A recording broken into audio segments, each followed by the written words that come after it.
근데 저는요. 김주호 대변인이 저한테 얘기하는 저는 얘기 한마디 안 했잖아요. 굉장히 공정하게 지금 하시느라고. 문제는 뭐냐면 댓글에서 나와 신인규를 공격하는 사람이 있네. 일부 같이 묶어서 여론이 얘기 안 했는데 나는 얘기를 안 했거든요. 근데 진행자가 왜 신인규와 나를 묶어서 공격을 하지? 근데 진행자가 이렇게 네. 의견 전혀 안 밝히고 그냥 네네. 기계적으로 진행만 할 거면 네. 그냥 AI 앉혀놓는 게 더 낫지 않겠나는 생각이 전 들어요. 아니, 지금 방금 여기다 이제 컴퓨터 모니터를 슈퍼챗만 이렇게 읽을 거면 그냥 모니터에 아니, 최진봉 교수님을 하나 만들어서 여보, AI로 하는 게 더 한 명이 더 잘하지 않을까. 그러니까 나랑 신인규를 공격하는 한 명이 있어 한 명. 이 한 명이 계속 같은 글을 그거 있잖아. 네. 똑같은 걸 계속 반복하는 반복하는 거 도배, 있잖아. 도배, 반복. 도배를 하는 도배는 인간이 안 하시는 게 좋죠, 한 명이 도배는. 있는데 신인규하고 나를 같이 세트로 그 말은 내가 의견을 안 했는데도 이런 얘기를 한다는 건? 좀 편향되게 근데- 하신 것 같아요. 근데 김지호를 공격한 사람 많아요. 근데 나는 좀 이거는 좀 네네네 말씀하세요. 그 절차와 과정, 투기 과정 이거 중요해요. 중요하죠. 왜냐하면은 그걸 하지 않으면 상대방이 굉장히 굴욕감을 가질 수가 있잖아요. 그렇죠. 힘으로 맞아요. 밀어붙이는. 예, 결과가 좋아도 우리가 이 선거에 이기는 것도 중요하지만 우리 당 동지들 이게 굉장히 어렵게 원팀 정신을 만든 것이고 네. 지금 공개 최고위에서도 이렇게 공개적으로 얼굴을 붉히는 발언들을 한다는 게 당원들이 울고 있습니다.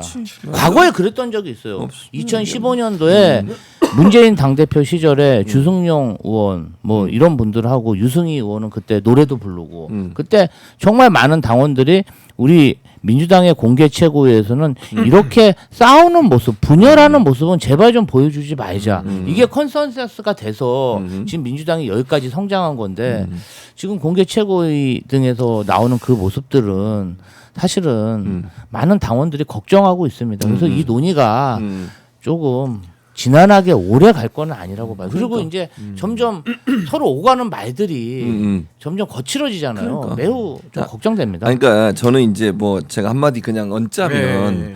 이거를 뭐 그 당원 투표를 하겠다 이렇게 얘기할 차원까지 가기도 어려운 게 지금 뭐 김주호 대변인 얘기했잖아요. 당내에서 최고위원 의원들이 반발하고 계속 성명 내고 이런 상황이잖아요. 집단 행동도 이건- 하겠다는 얘기도 나왔어요. 그렇지. 박홍근 그러면 의원은. 어쨌든 대의민주주의 시대에서 민주당 의원들이 이렇게 반발하는 것은 의사가 어느 정도 전달되는 거 아니에요? 그것도 여론 형성입니다. 그렇지 여론이잖아. 네. 근데 이걸 반드시 그러면 당원 투표로만 해야 되냐고요. 그러니까 그러면서 시간 계속 끌면 논란이 되고 문제가 발생하고 그러면 김주호 대변인 얘기했던 것처럼 민주당에 대한 그 지지가 어떻게 되겠어요. 그리고 지금 지선 같은 경우에는 뭐 절차가 진행되고 있잖아요. 예비 후보 그 검증하고 있고 이런 거 벌써 아니에요 2월 지금? 달이에요. 시간이 촉박하고. 시간이 없어요. 근데 언제 이걸 해가지고 언제 또 하겠다는 그러니까 이런 무리하죠. 여러 가지 상황들 내가 얘기 안 하려다가 지금 얘기하는 거야. 그럼 어쨌든 지금의 여론도 여론이에요. 그 굳이 꼭 그렇게 당원 투표까지 끝까지 이렇게 가면서 할 때 그 정치적 소모력도 그렇고 또 이게 여론에 리스크도 미치는 영향도 크죠, 그렇죠. 리스크도. 그런 부분들이 많잖아. 분열은 좀 더 강화되고 지금 박홍근 의원만 해도 어제 뭐라 그랬냐면 만약 이번 주까지 결단 안 안 하면 뭔가 또 중대한 결단을 하겠다고 그랬어요. 그러니까 이제 박홍근 의원 원내대표도 같은 지내신 경우도 분인데. 서울시장 출마를 했잖아요. 그러니까. 근데 이제 지방선거 특히 광역단체장으로 출마하신 분들 지금 경선 기간 중입니다. 근데 이제 또 1등 후보가 있고 2등 후보가 있고 또 있는데 이런 것들이 후보자들 입장에서는 간절하지 않습니까? 어떻게라도 한번 오세훈 시장과 각을 세워가지고 본인을 부각시킬 그러한 기회만 갖고자 노력하는데 이제 이 이야기를 많이 오래 하다 보면은 우리 민주당의 자원들이 부각될 수 있는 그런 기회가 아무래도 제한되지 않을까 그런 우려도 그러니까 있습니다. 저는 대변인 말씀에 100% 동의하는 게 이재명 정부의 성과가 가려지는 것도 너무 속상하지만 아니, 결국 대통령 지지율로 치러도 이기는 선거잖아요. 넉넉하게. 아니 이렇게 잘하는 대통령 가져본 적 있습니까? 이 좋은 기회를 날리는 것도 속상하지만 출마자들 입장에서는요. 아니 정청래 대표가 당 대표니까 경선 후보들 많잖아요. 아니 공평하게 다 만나가지고 다 띄워주고 그분들 빛나게 해줘도 모자랄 시간인데 왜 여기서 지금 조국 혁신당만 이렇게 소환이 돼가지고 오늘 또 아침에 조국 대표가 또 입장을 냈어요. 물론 저는 거기에 대한 또 반박을 제가 또 즉각적으로 또 올리고 여기 왔습니다만은 이 계속 소모적이잖아요. 거기다가 이재명 대통령께서 쓰신 책, 저도 이 책 3권 샀습니다. 결국 국민이 합니다. 국민이 하는 거잖아요. 근데 여기에 대해서 정치인들이 국민이 하는 것을 오히려 대신하겠다라는 것은 다소 오만한 거 아니냐라는 평가를 받을 수밖에 없고 또 하나는 이재명 대통령께서는 당대표 시절에 이런 무리수를 안 두셨던 게 레드 팀을 운영했잖아요. 맞아. 안에서 그렇죠. 아니라 그러면은 지금 레드 팀 얼마나 많습니까? 이거는 그냥 음. 공개 레드 팀이에요. 이현주 수석 최고, 강득구 최고, 황명선 최고. 많은 레드 팀들이 지금 다 얘기를 하고 있는데 이걸 수용하지 않고 그냥 고집 부린다? 근데 사과도 하셨는데 왜 그걸 계속 진행을 하겠다고 합니까? 이건 저는 말이 앞뒤가 안 맞고 또 하나는 네. 제가 이따가야 뭐 전체적인 선거판도 말씀을 드리겠습니다만은 일단 민주당에서도 이게 도움이 안 돼요. 제가 계산을 해볼게요. 만약에 전당원 투표를 한다고 전제해 봅시다. 그러면 이번에 1인 1표제도 지난번보다도 12%가 찬성이 떨어졌어요. 왜 떨어졌을까요? 정청래 대표가 무리하니까 거기에 대한 반발로 해석하는 게 맞지 않습니까? 그러면 이번에도 합당 투표를 붙이면요. 제가 봤을 때 넓게 잡아도 6대4, 좁게 잡으면 55대 45, 그리고 가장 최악에는 51대 49로 통과될 수가 있어요. 그러면 5대5라고 쳐볼게요. 민주당 당원이 200만 아닙니까? 그 200만 중에 100만이 찬성하고 100만이 반대해요. 근데 조국혁신당은 뭐 8대2로 찬성한다고 치면은 당원이 20만 명이니까 한 16만 명 찬성하는 겁니다. 그럼 16만 명을 얻고 100만 명을 잃는 거예요. 그럼 마이너스 84만 명 아닙니까?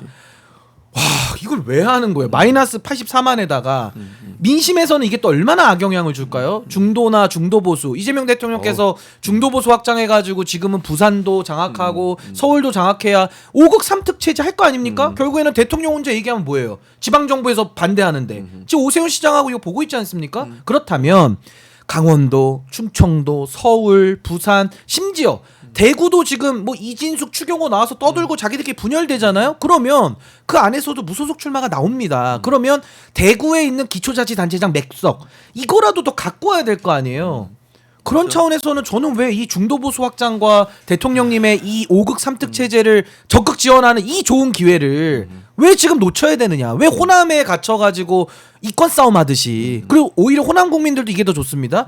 민주당으로 다 합쳐져가지고 한 명의 후보만 나오면 투표장 왜 갑니까? 2022년도에도요 민주당 지방선거 투표율이 33%밖에 안 됐어요. 아니 후보 한 명인데 못 얻어 나가냐고요. 근데 오히려 민주당과 조국혁신당이 호남에서는 경쟁하면서 더 좋은 후보를 내면 아니 민주당이 공천 잘못하면 조국혁신당 될 수도 있죠. 오히려 국민들에겐 더 좋지 않습니까? 그러니까 이거는 확장의 면이나 내부 호남이라는 지지 기반이나 어디로 보나 지금 조국혁신당만 이득 보는 구조에서 왜 이 논란을 2주 3주째 왜 계속 합니까? 그러니까 그래서 어쨌든 중요한 건 그러니까 이재명 대통령이 열심히 이재명 대통령이 얼마나 답답하면 그런 얘기를 했겠어요. 그러잖아요. 국회가 제발 일 좀 해라. 일 좀. 20%밖에 안 했대 지금. 그러니까 20%. 그 법안 처리를 빨리 해줘야 정부가 일을 할 수 있을 텐데 이게 합당 논의 1인 1표제 이런 논란 가지고 계속 흔들리고 이러면 이게 대통령이 일하는 데 상당히 부담이 될 수밖에 없잖아요. 앞으로 그래서 나갈 수가 없잖아요. 그래서 대통령이 그랬잖아. 그럼 시행령으로라도 해서 처리하겠다고 얘기했는데 이런 그러니까 중요한 건 민주당이 여당이면 이재명 정부 성공을 위해서 도울 수 있는 방안들을 고민하고 이 지방선거 앞두고 이런 분란이 나는 거 뭐 제안했다 한 거 자체를 뭐 그러면 그건 되돌릴 수 없다면 지금의 이런 분위기라고 하면 여론은 이미 부정적인 여론이 훨씬 많잖아요. 그런데 이걸 또 계속 밀어붙이는 식으로 계속 가면 예. 분란은 더 커져요. 그게 뭐 국민들한테 여당한테 무슨 도움이 되겠냐고 이재명 정부에 무슨 도움이 되겠어요. 얼마나 답답하겠습니까? 일하시는 사람 입장에서. 그래서 그런 부분들을 조금 잘 캐치해서 결정을 좀 하면 좋을 텐데. 그래서 저는 교수님 그게 있어요. 우리가 방향보다가 속도와 방향을 놓고 본다면 속도보다 중요한 건 방향이거든요. 아니 방향이 잘못됐는데 빨리 달리면 그건 너무 위험천만한 거예요. 아니 낭떠러지가 있는데 거길로 전속력 200km로 달린다? 그 200km로 떨어지겠다는 얘기 아닙니까? 그러니까 속도로만 지금 밀어붙이고 뭐 3월 3일까지 그 문건에 나온 거 보면은 뭐 3월 3일까지 뭘 하겠다 이러는데 지금 뭐 시간도 없지만 없다고 해서 더 조급하게 지금 엑셀을 밟으면 안 되고 지금은 브레이크에다가 사이드 브레이크까지 걸어야 될 상황이에요. 제가 볼 때는 아주 안전하게 주차를 잘해야 될 때입니다. 근데 여기서 지금 기어 넣고 전속력으로 밟는다는 것은 저는 방향성이 더 중요하다. 전 그렇게 생각합니다.